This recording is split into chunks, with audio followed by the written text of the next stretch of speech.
नोएडा स्थित मारवा स्टूडियो एक बार फिर कला, सिनेमा और रचनात्मकता का केंद्र बना, जहां Asian academy of film and television (AFT) द्वारा 128वें festival of short digital films का भव्य आयोजन किया गया। कार्यक्रम की शुरुआत दीप प्रज्वलन और गणेश वंदना के साथ हुई। इस अवसर पर उपस्थित सभी अतिथियों का बुके भेंट कर स्वागत किया गया। कार्यक्रम में chancellor AFT university of media and arts and president ICMEI doctor Sandeep Marwah, Nicaragua के मिनिस्टर काउंसलर साइरोन टावर, अभिनेत्री और मॉडल अंजलि राणा, प्रसिद्ध फिल्मकार Praveen Arora, Indira Gandhi technological and medical sciences university के चांसलर डॉक्टर मार्कंडे राय विशेष रूप से मौजूद रहे। इस अवसर पर डॉक्टर संदीप मारवा ने कहा, शॉर्ट डिजिटल फिल्में आज के दौर में प्रभावशाली संवाद का एक सशक्त माध्यम बन चुकी है। उन्होंने कहा कि यह मंच युवा फिल्मकारों को अपनी रचनात्मक सोच और प्रतिभा को वैश्विक स्तर तक पहुंचाने का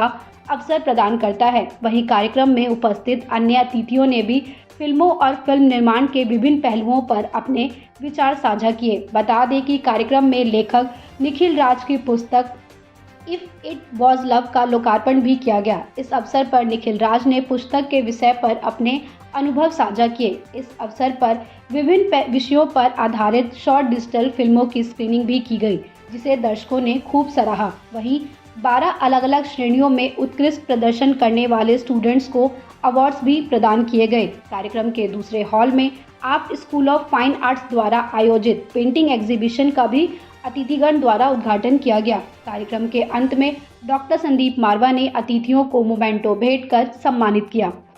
मारवा स्टूडियो ने एक और रिकॉर्ड कायम किया और आज 128 शॉर्ट डिजिटल फिल्मों का यहाँ पे आयोजन किया गया। इसके बारे में क्या बताना चाहिए? हकीकत तो ये है कि हम लोगों ने अपना ही वर्ल्ड रिकॉर्ड आज तोड़ा है। ये 128वां AAFT festival of short digital films है। दुनिया का एकमात्र ऐसा फेस्टिवल है जो 128वां एडिशन आज कर रहा है और एकमात्र ऐसा फेस्टिवल है जो साल में 4 दफ़ा होता है।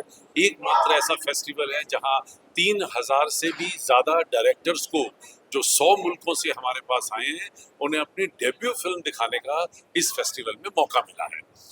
इस फेस्टिवल में हमने 2 नए सेगमेंट शुरू किए हैं। एक सेगमेंट पिछली बार शुरू किया था जहां हमने चर्चित और महत्वपूर्ण फिल्मों को सम्मानित करना शुरू किया जो बाहर से हमारे पास आती हैं, और आज एक नया सेगमेंट शुरू किया है जहां पर हम लोगों ने इन फिल्मों के लिए हमारे ही स्टूडेंट को एक प्रेस्टिजियस अवार्ड के साथ सम्मानित करना शुरू किया है। 12 कैटेगरी डिसाइड की गई थी: best director, best film, best music video, best actor, best actress, best sound, best editing and all.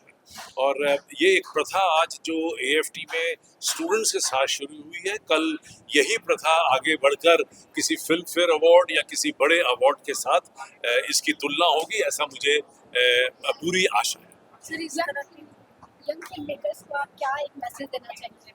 देखिए, मैंने बार बार यही समझाया है, जबकि आज जितनी फिल्में दिखाई गई वो प्रोड्यूस बाय मारवा स्टूडियो थी, और हम लोग बार बार ये निवेदन करते हैं, समझाते हैं और पढ़ाते और लिखाते भी हैं कि फिल्में जो हैं वो कम्युनिकेशन का सबसे बड़ा हिस्सा होती हैं, और जो फिल्मों में लोग देखते हैं वो आपका दिलों और दिमाग के ऊपर असर करता है।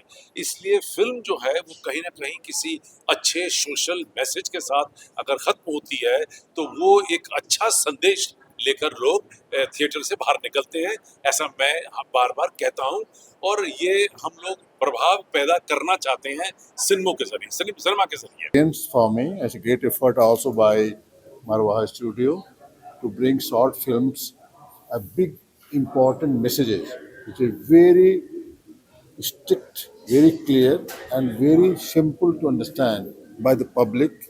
And this, that picture speaks more than million words. So these films are short but very deep, emotionally and spiritually, and you can say that in the love and other forms also, which is famous for India. I think it's a great effort, and preparing the young people for direction, for acting, for crew, and all is really amazing that India is changing. And whole concept of film was very glamorous for us when we were young. The thing is very different. It's not for normal people. But when we come here, we feel that this is our story. It is we who are the actor, who are the kirdar in that one. And in that we feel that we are part of this one. And this is a very strong message to give to the society through films and media. Thank you so much. Digital films के बारे में आप क्या बताना चाहेंगे और OTT के आने के बाद फिल्मों में क्या बदलाव देखेंगे? देखिए ऐसा है, कुल मिला के मुझे अच्छा लग रहा है जिस तरह का फेस्टिवल यहाँ ऑर्गेनाइज किया गया है और अच्छा काम यहाँ पे हो रहा है। मेरे बेस्ट विशेस हैं। और जहाँ तक ओटीटी के आने के बाद जो है जो स्टूडेंट्स हैं जो यहाँ से पास आउट होंगे उनके लिए ज़्यादा काम की पॉसिबिलिटीज़ हो गई हैं। चैलेंज भी है और स्ट्रगल भी है, लेकिन बहुत सारी अपॉर्चुनिटीज़ जो ओटीटी के आने के बाद खुली हैं और इस तरह के इंस्टीट्यूट उसमें बहुत कंट्रीब्यूट कर सकते हैं। फर्स्ट ऑफ ऑल मैं इतने टाइम बाद AFT में आई हूँ और मैं बहुत खुश हूँ, इमोशनल भी हूँ बिकॉज मैं यहाँ की अलुमना हूँ। और 128 शॉर्ट फिल्म फेस्टिवल जो हमने अभी AFT में सेलिब्रेट किया, I am thrilled to watch few short films. Amazing work, बहुत ही अच्छा काम किया है सभी ने, पूरे क्रू ने। और आपका जो क्वेश्चन है कि OTT के आने के बाद फिल्म्स में क्या, मुझे ऐसा लगता है कि ऐसा कुछ खास फर्क नहीं पड़ा है। फिल्म जो हम कर रहे थे पहले भी, अभी भी बहुत अच्छी फिल्म्स कर रहे हैं। मुझे ऐसा लगता है कि OTT ने एक अलग से प्लेटफॉर्म जनरेट किया है, एम्प्लॉयमेंट जनरेट किया है।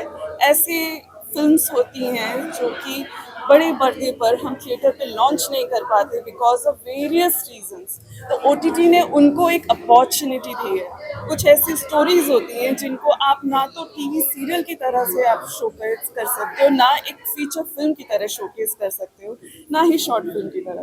तो OTT में क्या जो सीरीज सिस्टम होता है वो एक लिमिटेड सीरीज में जिस तरह से स्टोरीज को बताया जाता है, वो एक अपॉर्चुनिटी राइटर्स को, डायरेक्टर्स को मिली है OTT की वजह से। तो OTT ने किसी का काम खत्म नहीं किया, बहुत ही एक अच्छा मुझे लगता है कि प्लेटफॉर्म जनरेट। और शॉर्ट फिल्म फेस्टिवल में इतनी संवेदनाओं से भरी हुई जो डॉक्यूमेंट्रीज यहाँ पर देखी हैं, उसको देखकर मुझे बहुत अच्छा लगा। मैं यहाँ के जितने भी लोग हैं, स्पेशली जो उन्होंने इन बच्चों को आगे बढ़ाने के लिए संदीप जी ने जितना काम किया है वो माइंड ब्लोइंग है। और मुझे लगता है मैं इन सब के लिए गुड विशेस देती हूँ और उम्मीद करती हूँ ये इंस्टीट्यूट ऐसे ही आगे बढ़ता रहे और हम सभी लोग इनकी और भी अच्छी डॉक्यूमेंट्रीज को अंतर्राष्ट्रीय स्तर पर देखें। Thank you so much.